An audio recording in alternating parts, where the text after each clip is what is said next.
ఎడతెగక ప్రార్థన చేయుడి. 1 తెస్సలోనికయ 5:17 సమయం దొరికినప్పుడల్లా ప్రార్థించాలి. ప్రార్థనలో కృతజ్ఞత, స్తుతి మరియు విజ్ఞాపన ఉండాలి. మొదటిగా ప్రార్థనలో ప్రభువైన యేసుక్రీస్తును స్తుతించి, ఆరాధించి, కొనియాడి ఆయన నామమును గొప్ప చేయాలి. రెండవది, ఇతరుల కొరకు ప్రార్థించాలి. సర్వ ప్రజలు నశించిపోకుండా రక్షించబడులాగిన ప్రార్థించాలి. మన దేశ నాయకుల కొరకు ప్రార్థించాలి. అనాథులు, వృద్ధులు, వ్యాధిగ్రస్తులు అందరూ ఆదరించబడులాగిన మరియు స్వస్థత కొరకు ప్రార్థించాలి. ముఖ్యంగా నిన్ను బాధించే వారి కొరకు, నీ శత్రువుల కొరకు ప్రార్థించాలి. వారిని ప్రేమించాలి, వారిని క్షమించాలి, వారిని హృదయపూర్వకంగా దీవించాలి. నీ ప్రార్థన నీకు విజయం ఇస్తుంది.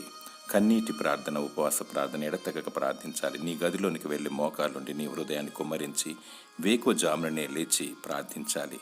చివరిగా నీ పిల్లల కొరకు, నీ భార్య లేక నీ భర్త కొరకు ప్రార్థించాలి. దేవుడు నమ్మదగిన వాడు, తప్పక నీ మొరను ఆలకిస్తాడు. దేవుడు నిన్ను దీవించి ఆశీర్వదించునుగాక. ఆమేన్.